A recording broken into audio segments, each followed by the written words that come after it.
In this ancient story, your father gives you to death because you question a sacred sacrifice. The cattle being offered have already given their strength, yet the ceremony claims total giving.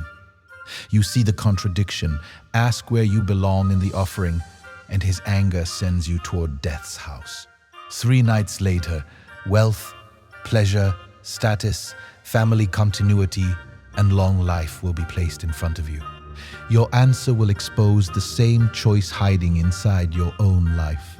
The first lesson arrives before you ever meet death. A sacred offering can look complete while the giver quietly keeps the part that still has real value. That is the pressure sitting inside the opening scene. The story comes from the Katha Upanishad, and I'm going to keep you inside it. You are the one standing near the fire. You are the one hearing the ceremony spoken with seriousness.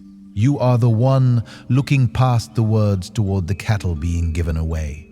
Their useful years are behind them. Their strength is spent. They have already given milk. Their bodies carry the look of animals whose best work has already been taken. The ritual says total sacrifice. Your eyes see leftovers. Something in your chest tightens. You are young in the story, yet the pressure you feel carries adult weight. You are watching a person perform generosity while protecting what still costs something to release. The scene feels ancient because of the cattle and fire. The human pattern feels current because you have seen it in other clothing. A man says family comes first and gives family the last clean minutes of his attention. A woman says her body is sacred and keeps handing the body whatever habit gives the fastest relief. A person says truth comes before comfort and quietly protects the one belief whose loss would force a real change. A spiritual person gives away old opinions while keeping the identity that needs to feel spiritually advanced. The gifts change, the pattern stays recognizable. You look at your father again. He has announced a sacrifice. The public act carries weight. People can see what is happening. Every object moving away from him supports the image of a man who has released his possessions. Then your attention goes toward what remains. That is where the story becomes dangerous. You begin to understand that a sacrifice can remove objects from a house while leaving the owner untouched. A person can lose possessions and keep the pride that wanted credit for losing them.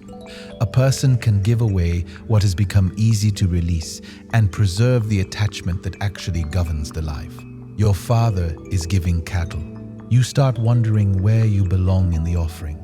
The question rises naturally because you are part of his household, part of his lineage, part of the life he is claiming to place under sacred order. If the giving is complete, your own place becomes impossible to ignore. So you ask him who he will give you to. He keeps moving. You ask again. Now the question has changed temperature. It has moved from curiosity toward exposure. Your question has moved beyond cattle. You are asking whether the person making the sacrifice has included the part of his life that can answer back. The body knows when a conversation has reached that edge. The mouth dries, the stomach firms, a parent's face changes before the words arrive. The room still contains the same people, yet the relationship suddenly feels narrower. You ask a third time. Your father's anger breaks through. He gives you to death. The scene deserves careful attention. A few moments earlier, you were questioning the quality of an offering. Now you have become part of the offering. The cost has crossed from idea into consequence. That is the first turn of the movie. You wanted to know whether the sacrifice was real. The question reaches back and asks what you are willing to risk for the truth you claim to value. The crowd, the cattle, the fire, the sacred language, all of it begins falling behind you. You have to go toward death's house carrying a sentence spoken in anger, and the story has already given you its first answer. The deepest questions become real when they begin changing the person who asks them. You leave with the argument still alive inside your body. The old story gives the destination clearly.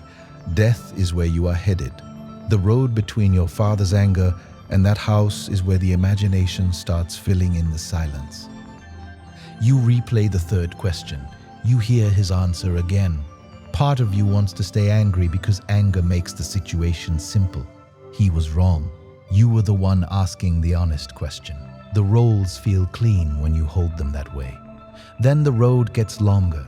Your breathing settles. The heat in the face drops. The sentence still hurts, yet the sharp edge begins separating from the story you were building around it. You begin noticing something uncomfortable. You were right about the cattle. That truth turns the examination toward you. The deeper you move toward death's house, the harder it becomes to keep your father as the only person under examination. What have you been giving after its strength was already spent? What promise have you kept in ceremonial form while protecting yourself from the cost behind it? What relationship receives your patience after everybody else has already used it? What dream receives the hours left over after distraction has taken the first share? What part of your inner life gets spoken about beautifully and fed poorly? The ancient fire keeps following you through those questions. Eventually you arrive. Death is away. That detail changes the whole atmosphere. You have traveled toward the one figure who should have the final answer, and the house gives you silence instead. Silence receives your courage. The doorway stands empty. Your father is far behind, and the argument has lost its audience. You wait. The first night stretches. Your body becomes louder because the story has removed activity. Hunger enters the foreground. Fatigue changes the way thoughts move. Every unfinished sentence from home gets another chance to return. You picture your father's face before the anger. You picture the cattle. You picture the moment your question became too sharp for the room. The second night arrives. Now, the story starts stripping away the pleasure of being right. Righteous anger usually needs repetition to stay hot. It needs an internal courtroom. It needs you to replay the evidence, rebuild the case, and keep the other person frozen in the worst moment. Silence makes that harder. You still know what happened. You still know the sacrifice carried a contradiction. Yet a different question begins forming beside the first one. What do you want when you go back? Punishment, proof, an apology spoken exactly the way you imagined? A father who feels ashamed enough to confirm your innocence? Or peace? The difference begins forming before death returns. The third night is quieter. By now, the house of death feels less like a destination and more like a mirror with the furniture removed. Attention keeps circling back toward the one waiting. You came here because another person's anger sent you. 3 nights later, you are beginning to see how much of your own identity was built around reaction to that anger. That is a deeper test. A person can spend years defining himself through resistance. The controlling parent produces the child who makes total independence a vow. The unreliable partner produces the one who makes independence a religion. The humiliating teacher produces the adult who needs to prove intelligence in every room. The family that ignored emotion produces the person who treats every feeling as sacred evidence. The wound shapes the opposite pose, and the opposite pose still takes its instructions from the wound. You sit in death's empty house long enough to feel that possibility. Maybe freedom from your father requires more than winning against him. Maybe the rope stays tied whenever your identity still needs his old behavior to explain who you are. That realization enters quietly. It enters as fatigue, as a softer jaw, as the strange moment when the argument returns and your body refuses to produce the same amount of heat. Like this video if you want more ancient stories taught from inside the person living them. The third night passes. Then death returns. The figure you crossed all this distance to meet finally enters the story. And the first thing that happens carries its own lesson. You have spent 3 nights in his house as an unreceived guest. In the ethical world of the text, that failure of hospitality carries real weight. Death responds by giving you 3 boons, 1 for each night you waited. 3 requests. The first one leaves your mouth before any question about immortality. You ask for your father. You ask that his anger settle. You ask that the relationship be restored. That choice is one of the strongest parts of the entire story. You are standing before death, and your first request concerns somebody still alive. The journey toward the deepest self begins with a human relationship. Death grants it. Your father will receive you with a calmer mind. Recognition will return between you. The story has already done something important before giving you any grand teaching about the self. It takes the conflict that sent you toward death and cleans that relationship first. Your first request aims beyond defeat, shame, or proof. You ask for reconciliation. That gives the whole spiritual movie a human spine. A person can learn 1,000 ideas about consciousness while keeping one family member locked inside an old sentence. A person can speak about unity and still organize every holiday around unresolved resentment. A person can say love is the highest force and use silence as punishment. A person can study karma and keep rehearsing the exact reaction that keeps the old bond alive. You ask for something cleaner. The father who gave you to death has to become a person again. And you have to become more than the child who was sent away. That is what the first boon begins opening. The old conflict still happened. The angry sentence still belongs to your history.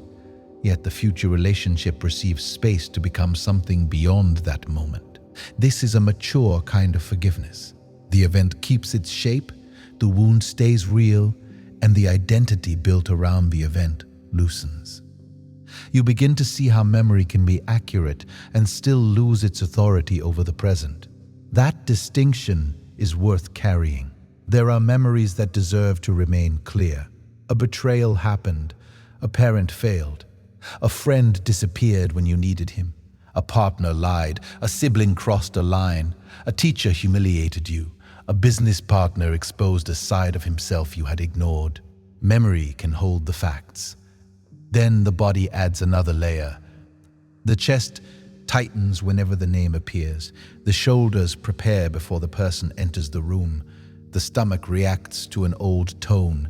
The mind predicts the next injury before the current conversation has even started. That is where the past begins borrowing the present. The first boon interrupts that borrowing. The story says you can return to the same father with a different relationship to the old moment. And because this is a movie told through you, the return is already waiting at the far end of the story. You have yet to see what you will look like when you reach home. You only know that your first request has made room for a meeting. Death gives you 2 boons more. The second request goes toward a sacred fire teaching. In the old text, you ask to learn the fire that leads toward a heavenly state. Death teaches its order carefully. You remember the teaching and repeat it back with enough precision that he is pleased. The details belong to the ancient ritual world. The principle underneath the scene travels well. The opening sacrifice had sacred appearance and weak substance. The second boon brings sacred order. That contrast deserves attention.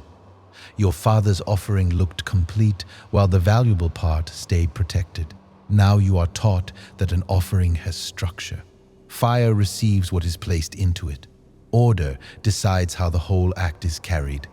That image moves easily into the life you know because your days are full of offerings already. Attention goes somewhere.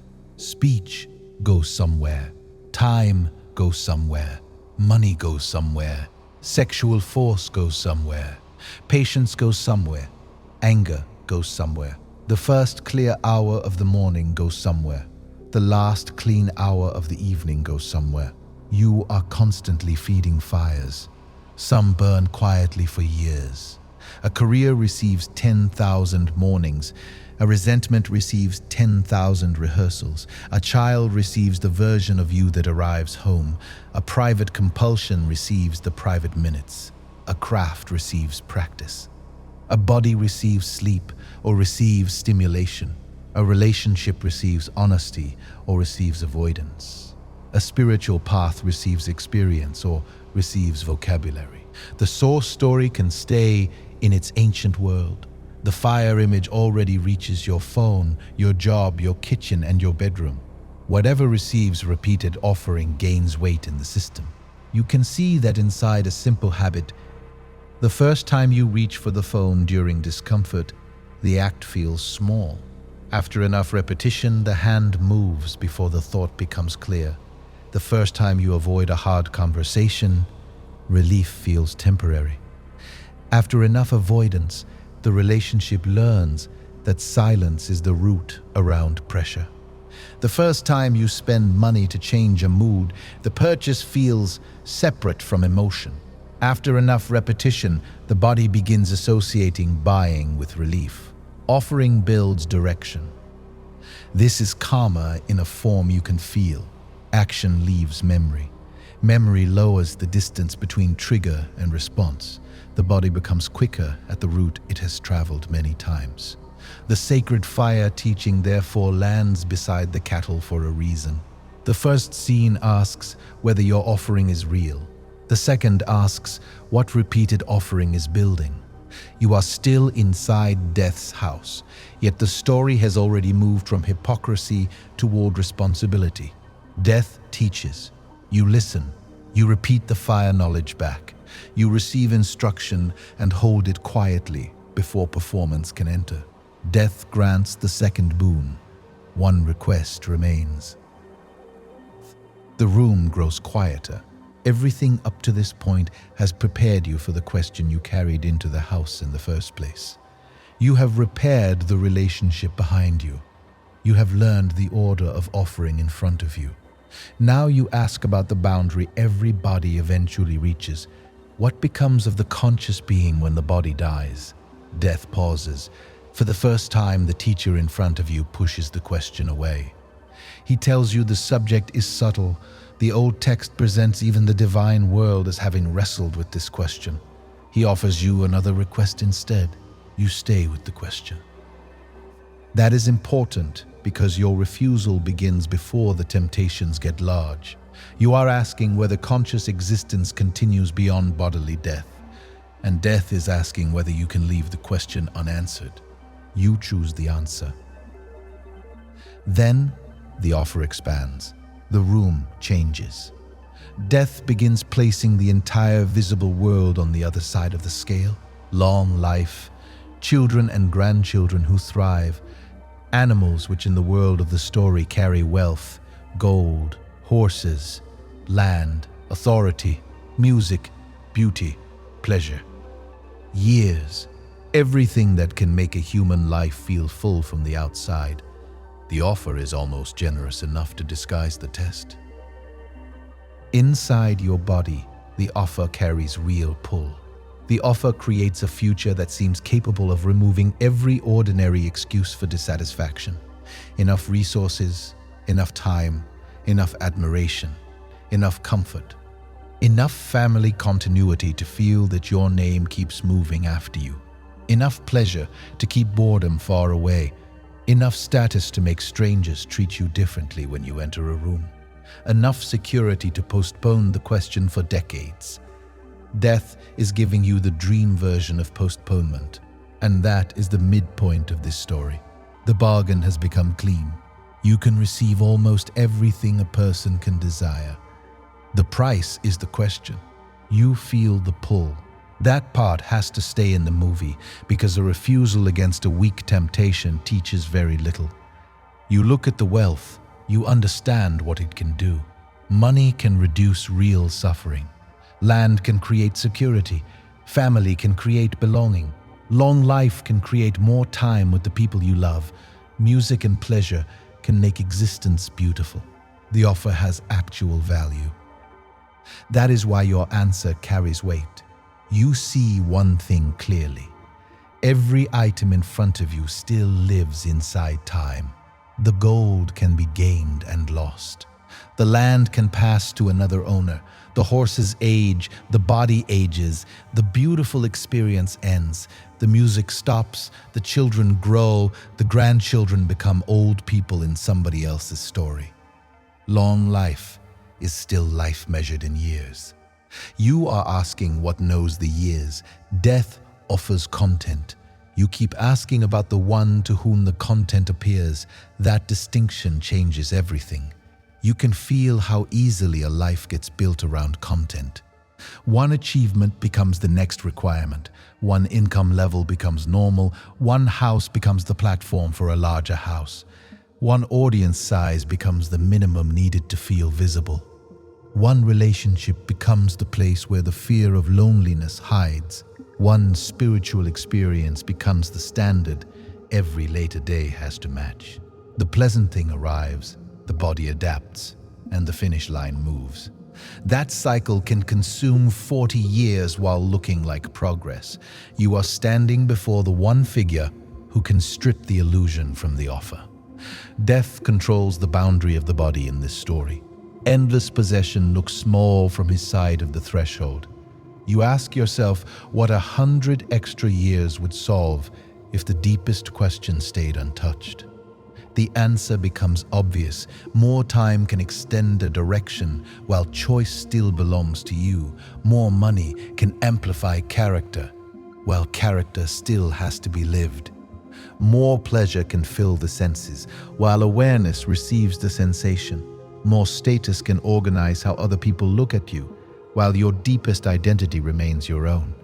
You begin refusing the bargain from that place. You tell death to keep the possessions, you keep the question. This is the scene the title has been moving toward from the first sentence. An ancient student stands before death and chooses truth over a fully furnished life. And that same choice hides inside ordinary days. You rarely receive the whole package at once. You receive smaller versions.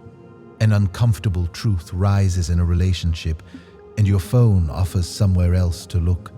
A financial reality needs attention. An entertainment offers a softer hour. Your body asks for rest, and ambition offers another task. A grief wants to be felt, and productivity offers a cleaner identity. A lonely evening opens, and attention from the wrong person offers immediate warmth. A question about your purpose appears, and busyness offers another year of postponement. A spiritual doubt opens, and certainty from somebody louder offers relief. Those are miniature death house offers. The pleasant thing appears exactly where the deeper question starts becoming expensive. Pleasure keeps its value. Timing reveals the deeper relationship.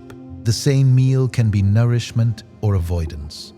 The same work can be service or escape. The same relationship can be love or shelter from self-contact.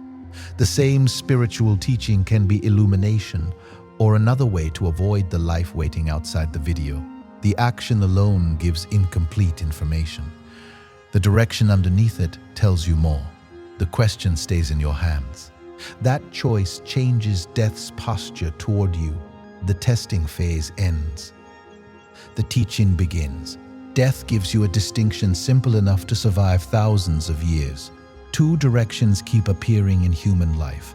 One leads toward what is good for the deeper direction of the being. The other leads toward what is immediately pleasant. Sometimes the two walk together. A warm meal can be pleasant and good. A loving relationship can be pleasant and good. Rest can be pleasant and good. Money used with intelligence can be pleasant and good. Sexual pleasure held with clarity and responsibility can be pleasant and good. A beautiful house can support a beautiful life. The test appears when the roads separate. One choice gives relief now and writes a heavier pattern later. Another choice creates pressure now and leaves more freedom behind. That is where discernment enters. You begin recognizing the split in scenes that feel almost embarrassingly ordinary. You wake and feel resistance toward a conversation you promised to have. One direction says postpone it another day. The other says enter the conversation with enough steadiness to keep the relationship honest. You receive money. One direction says use the arrival to prove that scarcity can finally relax through spending. The other asks, what the money can build, protect, repair, or free. You feel sexual desire. One direction lets imagery and impulse pull the whole system. The other lets desire exist as real force while intelligence keeps the destination clear. You feel anger. One direction enjoys the heat because anger makes the self feel powerful and certain. The other hears the anger, finds the boundary or wound inside it, and chooses speech that serves the actual situation. You feel loneliness. One direction reaches for whoever can change the feeling fastest. The other keeps enough self-respect to distinguish companionship from relief. You feel tired. One direction pushes because the identity depends on constant motion. The other receives tiredness as information and protects the instrument carrying the life. The good and the pleasant become less like moral labels and more like two trajectories. One asks for relief, the other asks what direction this choice trains. That second question reaches directly into karma. Every choice leaves a trace. The trace becomes easier to repeat. Repeated action becomes familiar. Familiar action begins feeling personal. Then identity forms around the root. A self-description forms. I am just the kind of person who... That sentence often appears after years of repetition. I am the one who always handles everything. I am the one who keeps everyone at a distance. I am the one who needs pressure to perform. I am the one who always ruins relationships. I am the one who spends when stressed. I am the one who disappears during conflict. I am the one who has to win. I am the one who needs somebody beside me. I am the one who works until the body forces a stop. A route becomes a self-description. Death's teaching begins loosening that confusion. A repeated route is still a route. The one aware of the root is deeper. This is where spiritual freedom becomes practical. Freedom can begin in one tiny gap between pull and action. A message arrives and the hand waits. An insult lands and the jaw tightens, yet speech comes from somewhere steadier. An urge rises and the body feels it fully, while the next action stays open. A purchase looks perfect for the mood, and the mood gets named before the money moves. A familiar argument opens, and one person refuses the old role. The world sees a small decision, the inner system experiences a change in direction. That is why the ancient distinction carries so much weight. The pleasant can train captivity when immediate relief becomes king. The good can train freedom when deeper direction becomes clear. And sometimes, the deeper direction feels pleasant too. A mature path has space for that. Unnecessary suffering adds pain. Spiritual rank grows through clarity and conduct. The teaching is about discernment. The question stays alive, what does this choice build in the one choosing? You look back at death's offer. Long life would have felt pleasant, wealth would have felt pleasant, family continuity would have felt pleasant, music would have felt pleasant, power would have felt pleasant. Each gift could have been used beautifully. The test was the exchange. You were being asked to trade the deepest question for the gifts. That is what made the offer binding. The same thing happens when a good thing becomes the price of your attention. Work is good until work requires you to abandon every inner question. Family is good until family loyalty requires permanent self-betrayal. Tradition is good until belonging requires you to stop seeing what you clearly see. Spiritual community is good until membership requires borrowed certainty. Success is good until the identity collapses whenever success pauses. Pleasure is good until the body loses the ability to hear anything else. The object keeps its value. The exchange reveals the chain. Death has taught you how to see that chain. Now he gives you an image for how the chain operates inside a human being. A chariot appears in the teaching. You are the rider.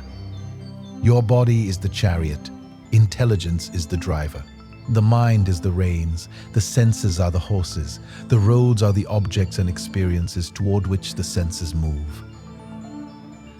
The whole story suddenly becomes physical. You feel the image, before you analyze it. A chariot moving across a road depends on several forces staying in relationship. The horses have power, the reins transmit direction, the driver reads the road, the chariot carries the journey. The rider gives the journey its deepest point. If the horses pull in 5 directions, the vehicle becomes unstable. If the reins hang loose, raw appetite begins choosing the route. If the driver panics every time a horse moves, control becomes jerky. If the driver becomes dull, the strongest horse becomes king. The ancient image gives each layer dignity and gives each layer a job. Your senses are built to notice. Eyes move toward color, movement, beauty, threat, faces, screens, food, bodies, symbols, status. Ears move toward voices, music, alarms, praise, gossip, danger, a loved one saying your name. Skin moves toward comfort and away from pain. Taste moves toward what the body has learned to enjoy. Smell can open memory before thought catches up. The horses are alive. That is their strength. Your mind holds the reins because it gathers these signals and keeps shifting attention between them. The mind remembers. The mind imagines. The mind compares. The mind starts conversations with people absent from the room. The mind can take one look from another person and build a whole evening around it. The reins, therefore, carry tremendous force. Then, intelligence sits in the driver's place. Intelligence can look further down the road than the immediate pool. It can ask what happened last time. It can distinguish a signal from a command. It can notice that a body feeling urgent is still a body feeling urgent. It can read consequence. It can hold more than one fact at once. You can love somebody and see that a boundary is required. You can want something and see that the timing is wrong. You can feel fear and see that the threat belongs partly to memory. You can feel excitement and see that excitement has skipped over information. You can feel guilt and see that guilt has become a family language rather than a clear moral signal. That is the driver doing real work. And you, as the conscious being living through this body, are deeper than the motion of the horse's reins and driver. The ancient story places the self at the center of the whole arrangement. That picture gives you a way to understand something you have probably felt countless times. A part of the system can become loud while the whole of you remains deeper. Your stomach drops. That is one horse pulling. Your mind produces 10 future scenes. The reins are moving. Intelligence can still read the road. Awareness remains present through the whole event. The chariot teaching opens the phrase, I feel. There is sensation. There is interpretation. There is response. There is the one aware of all three. That extra space changes how a life gets lived. An ordinary morning shows the image clearly. You wake before the alarm finishes. Your hand knows where the phone is. The eyes want light and information. The mind wants orientation. A notification carries somebody else's urgency straight into the first minute of your day. The moment looks ordinary. The horses simply found a road they know. By the 10th year of the habit, the route feels like personality. The same thing happens in conflict. A person uses a tone connected to an old wound. Your chest changes. The mind tightens around the reins. Memory brings evidence. Intelligence gets pressured to become a lawyer for the first interpretation. If the route completes itself quickly enough, you say something the present moment barely earned. Hours later, the body cools. Now the driver can see the turn that was missed. That is why regret often feels clearer than reaction. The horses stopped running long enough for the road to become visible. The goal is deeper than becoming calm all the time.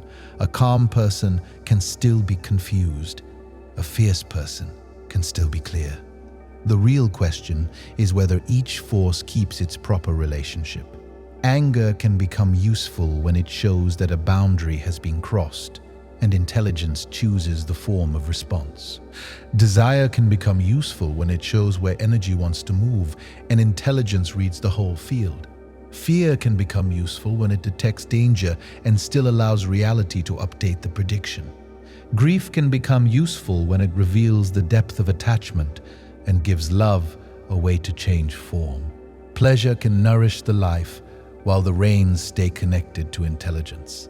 The horses become powerful allies when they stop deciding the destination alone. That sentence is important for the way LOT handles the body. The body deserves honor. The body is carrying the current lifetime. The body holds memory, chemistry, habit, strength, fatigue, appetite, sexuality, pain, delight, sleep, posture, breath, aging, and response. The body gives you information before the personality has words. The chariot image respects that information and places it inside a wider order. You can honor the body while remembering you are deeper than it. You can honor every impulse as information while keeping direction clear. You learn the instrument by seeing what each signal does. That is inner engineering in one ancient image. And the image becomes even sharper when you remember where you are hearing it. Death is teaching you how to drive. The teacher of bodily ending is explaining how to live before the ending arrives. That is the beautiful reversal inside the story. You came asking what happens after death. Death starts by showing you how confusion happens during life. Comment the offer that would have been hardest for you to refuse if you were standing in death's house. Then the teaching keeps moving. The chariot is useful because it exposes a hidden agreement that can survive even after a person gains spiritual vocabulary. The agreement sounds like this: whatever feels strongest inside me deserves to choose. That agreement can hide behind very different personalities. A highly emotional person can let feeling choose. A highly intellectual person can let thought choose. A disciplined person can let control choose. A wounded person can let protection choose. A successful person can let expansion choose. A spiritual person can let mystical significance choose. The costumes vary. The agreement underneath stays simple. The loudest force becomes the driver. That is where the ancient image helps. A horse can be powerful and still be a horse. The reins can be tense and still be reins. The driver can become confused and still be the driver. The rider remains deeper than all of them. When you begin living from that hierarchy, the phrase "I have to" starts changing. I have to answer. I have to check. I have to prove this. I have to keep working. I have to make them understand. I have to buy it now. I have to know what they think of me. I have to get rid of this feeling. I have to become calm before I can act. I have to be desired. I have to win this argument. Each sentence deserves inspection. Some describe a real obligation. A child needs care. A bill needs payment. A body needs medical attention. A commitment needs to be honored. A danger requires action. Then other versions of "I have to" are horses speaking with the voice of law. The urgency comes from repetition. A person checks the phone every time uncertainty appears, and eventually, uncertainty feels incomplete until the checking happens. A person explains himself every time somebody misunderstands him, and eventually being misunderstood feels like an emergency. A person reaches for food whenever fatigue and emotion overlap, and eventually the body blends several signals into one familiar route. A person works whenever grief gets close, and eventually stillness feels unsafe because the unfinished grief waits there.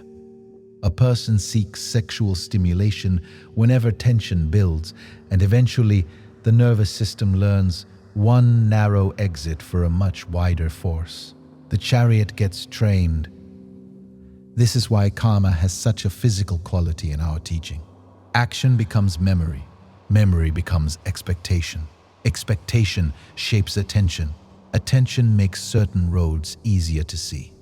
Then the body starts preparing for a destination before conscious choice becomes clear. That is a groove. The ancient image lets you see the groove while destiny stays open. The road exists. The horses know it. The reins tend to move there. The driver can learn another route. That is freedom becoming embodied. And freedom often looks small from the outside. A person who always sends the angry message waits until morning. A person who always says yes asks for time. A person who always hides a mistake admits it before the mistake grows. A person who always spends to celebrate puts the money somewhere that protects the future. A person who always uses spirituality to escape conflict stays for the human conversation. A person who always performs strength allows another person to help. A person who always explains his pain lets the pain exist for one evening, while identity stays wider. Each act changes the training of the chariot. The world may stay silent. That is fine. Death's house has already taught you what happens when applause becomes part of the bargain. You start seeing how often the pleasant choice is really the familiar choice. This is one of the sharpest turns in the whole lesson. Familiar pain can feel easier than unfamiliar freedom. A person can stay inside a damaging pattern because the roles are known. One person criticizes, one person defends.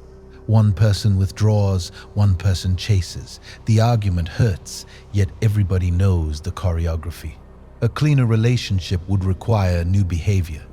New behavior creates uncertainty. Uncertainty can feel more threatening than the old pain.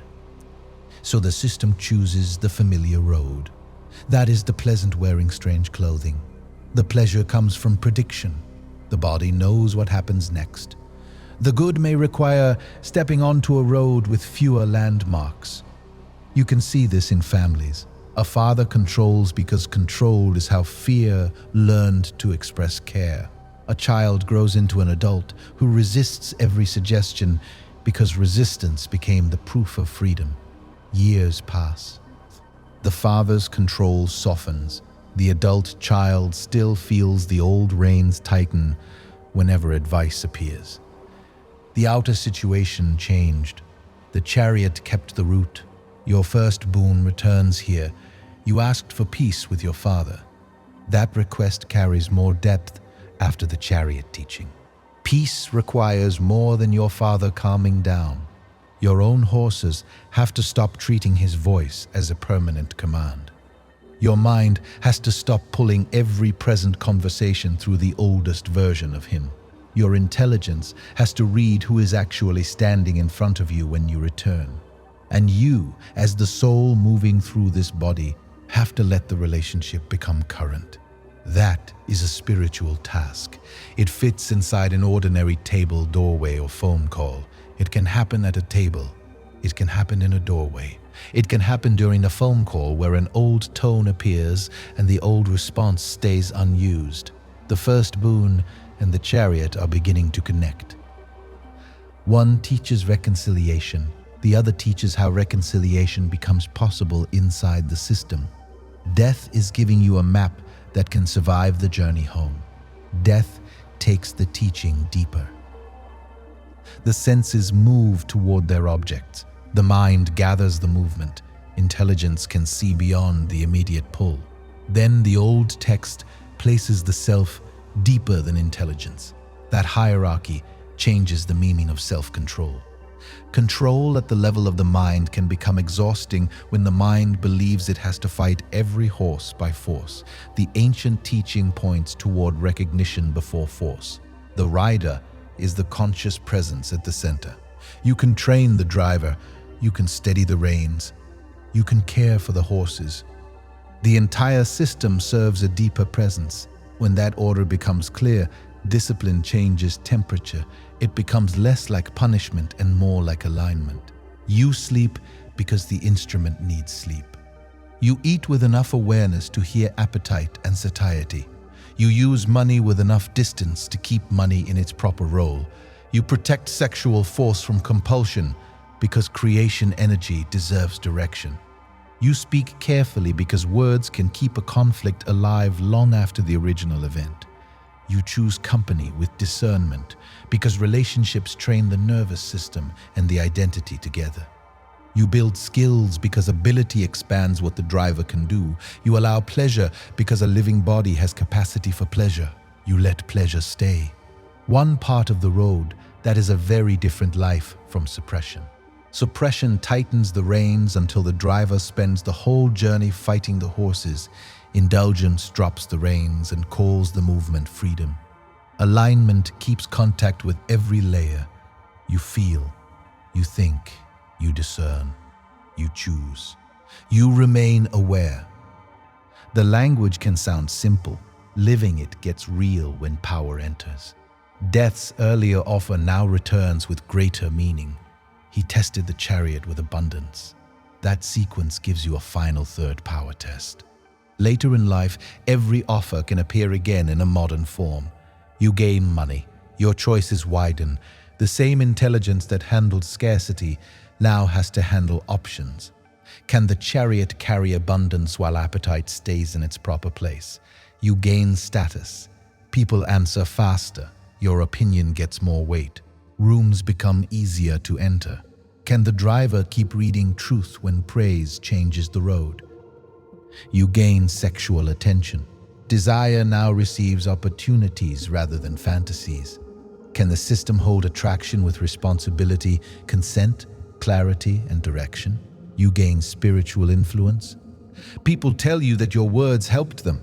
Some begin projecting authority onto you. Can you keep the rider deeper than the role of teacher? You gain years. The body remains strong longer than you expected. Can gratitude for life coexist with awareness that the body still moves through time? These tests are harder than romantic poverty. A person can appear detached while life has offered very little. Access exposes attachment in a cleaner way. Death gives you access in imagination before the teaching begins. He wants to know whether your question can survive abundance. Yours does. That is why the story gives you authority while keeping the crown out of your hands. You earn teaching by refusing to sell the question. This protects the spiritual lesson from ego. The danger appears when the personality steals the teaching that the self is deeper than the body and mind. Then the small identity starts announcing itself as cosmic. It uses a teaching about freedom to build a larger prison. You can recognize that inflation by what happens to the chariot. The person becomes harder to correct. Praise gets sweeter. Criticism feels like sacrilege. Other people become supporting characters in the person's spiritual story. Unusual experiences become evidence of rank. Relationships get filtered through who receives the person's approval and who falls outside it. Power begins separating instead of clarifying. The ancient test points another direction. You refused status before receiving self-knowledge. That order gives humility a structural place. You already know that admiration can pull. You already watched yourself refuse it. The teaching, therefore, has somewhere clean to land. Ultimate reality becomes less about becoming a special person and more about seeing the deeper ground through which personhood appears. That view can make you more human. The body stays worthy of care. The father stays worthy of being met as a person. The world stays worthy of participation. Money stays useful. Work stays useful. Pleasure stays beautiful. Grief stays real. Love stays costly. The deeper self gives each one a proper size, and something else begins changing. Death himself loses some of the terror that gave him absolute power at the start of the story. You entered his house as the boundary you feared. You are leaving with a map that places bodily ending inside a wider question of consciousness. The source teaches the self as unborn and enduring beyond the body's cycle. That is the metaphysical heart of the story. We can hold that teaching with reverence and with clear boundaries. Physical death remains the end of this body's living processes. This life deserves protection. Illness deserves care. Danger deserves ordinary intelligence. The ancient teaching points toward continuity of self while honoring the seriousness of embodied life. That balance gives the death teaching dignity. You are learning freedom from terror rather than contempt for the body. The chariot deserves care precisely because you are riding it now. Then, a strange thing happens inside the story. The question you asked about death begins teaching you how to live. You start seeing mortality as a filter. A resentment that felt enormous looks different when placed beside a finite lifetime. A delay that kept repeating begins looking expensive. A conversation you have postponed for years begins showing its real cost. The desire to impress a room loses some weight when you remember that every face in the room is moving through time. The need to win every argument looks smaller. The urge to hoard every comfort looks smaller. Love becomes more urgent in a clean way. Attention becomes more valuable. The body becomes more precious. The chariot has a season. That is exactly why direction deserves care. Death has moved from enemy to teacher. You have one more road to travel. The story can end with philosophy, yet your first boon keeps pulling you back toward the human world. Your father is waiting somewhere beyond death's house. The cattle, the fire, the angry sentence, the third question, all of it belongs to the life you left behind. You begin the return. This road feels different from the road that brought you here. On the way toward death, you carried your father's words like a burning object. On the way home, you carry a distinction, the pleasant and the good, horses and reins, driver and rider, offering and direction. You can feel how each image touches the old conflict. Your father's anger was a horse. Your insistence was a horse. His pride tightened the reins. Your righteousness tightened yours. The sacred ceremony gave both of you a stage. Then consequence broke the scene open. Now you have to meet him with the knowledge that a person can be wrong and still be more than the wrong moment. You can hold the truth of what happened and still release the need to make the event your permanent identity. That is what the return tests. You move closer to home. The body begins recognizing familiar ground before the mind finishes preparing. A road, a smell, the shape of the house, the place where the ceremony happened. Old environments can wake old versions of the self quickly. You may have felt this after years away from family. You become an adult everywhere else. Then, one voice from childhood makes the shoulders change. You build confidence in another city, then walk through the old front door and feel 16 again. You learn boundaries, then sit at the same table where silence used to keep the peace and feel the old role reaching for the reins. Places remember through the body. The return, therefore, becomes part of the teaching. You are carrying new knowledge into an old environment. That is harder than having insight far away. A retreat can change your state. A crisis can change your state. A powerful book can change your state. A funeral can change your state. A spiritual experience can change your state. Then you go home. The people around you speak to the version they remember. The room contains old cues. The old jokes return. The old wound gets touched. The chariot finds the road it knows. That is where realization meets training. You approach your father. The crowd has gone. The ceremony has passed. The cattle have moved out of the center of the scene. The argument has already spent its first heat. Two human beings are about to see each other again. You remember your first boon, peace, recognition, a father whose anger has settled. He sees you. For a second, the whole movie contracts into his face. This is the man whose sentence sent you toward death. This is also the man you asked death to restore to you before you asked for any secret of immortality. That fact changes the meeting. You could use what you learned as a weapon. You could return spiritually superior. You could make the story about how far you went because he failed.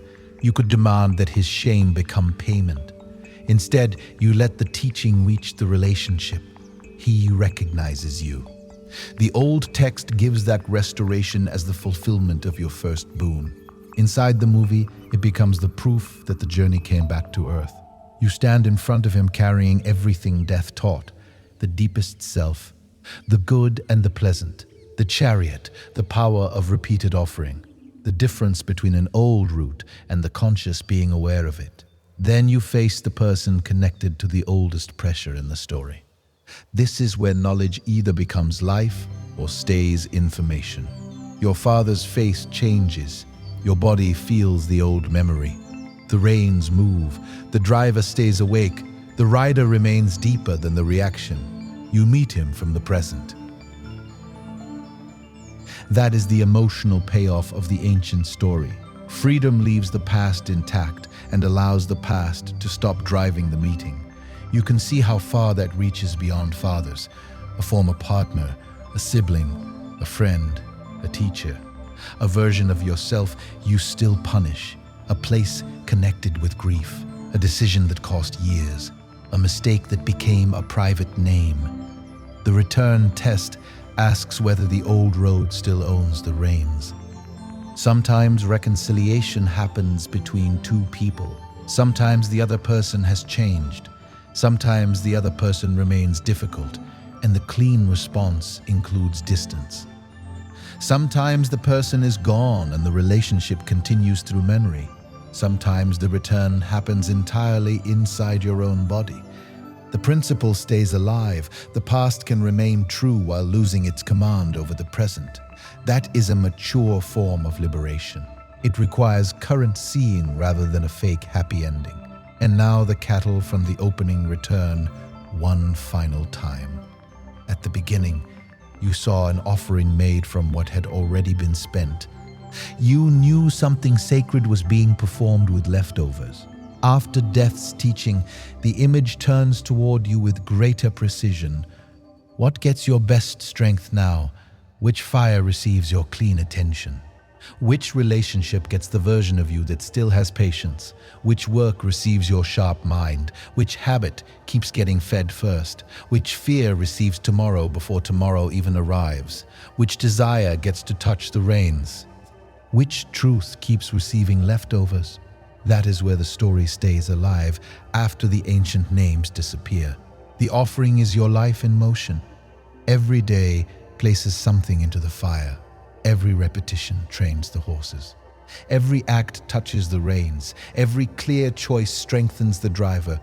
And you, as awareness moving through this form, remain the one for whom the journey has meaning. Subscribe if you want the next spiritual movie to go this deep while staying inside the story. The house grows quiet after the reunion. The great question about death has returned you to a living room, a familiar face, and a body standing on ordinary ground. That is exactly where the teaching belongs. You wake the next morning with the same senses. The horses are still alive. Food still smells good. Praise still feels warm. An insult can still sting. Money still opens possibilities. Desire still creates heat. Fear still moves quickly. Family still knows how to touch old nerves. Work still asks for energy. The body still gets tired. The world remains full. The difference is your relationship to the fullness. You have seen what happens when the pleasant tries to buy the question. You have seen what happens when sacred appearance hides weak offering. You have seen what happens when reaction takes the reins. You have seen that intelligence can read the road while awareness remains deeper than the whole movement. The ancient story sends you deeper into life with clearer order. You can love pleasure and keep direction. You can build wealth and keep perspective. You can care for family and keep inner authority. You can honor tradition and keep your eyes open. You can feel anger and keep intelligence present. You can desire and keep the reins connected. You can grieve and keep the heart alive. You can age and keep mortality from turning every year into fear. You can enjoy this body while remembering that identity reaches deeper than one changing state. This is where the title finally turns back toward you. The ancient story has been about you from the beginning. because your life is also a sequence of offerings and choices. You may live your whole life far from a mythic house where death appears as a character. You already meet his question through time. Every birthday asks what you are doing with the years. Every loss asks what you thought you owned. Every desire asks who holds the reins. Every success asks whether access changed your direction. Every wound asks whether memory will become identity. Every relationship asks what version of you keeps arriving. Every quiet night asks what remains when the roles stop performing for a few hours. Death's house is closer than it looked. It appears whenever the temporary becomes honest about being temporary. And the answer you gave there can become a way of living. The deeper question stays with you. The good can outrank the immediate pull when the roads divide. Your strongest offerings can go forward while they still carry strength. Repetition trains the chariot. Intelligence stays awake. The body remains honored as the vehicle of this lifetime. The rider remains deeper than the road. Then the teaching goes home with you. That last part is important.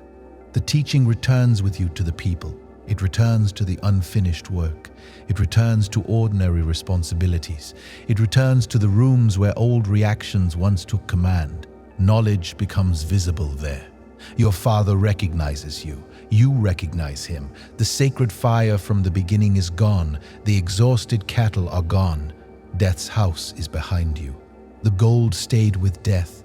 The horses he offered stayed with death. The promise of endless pleasure stayed with death.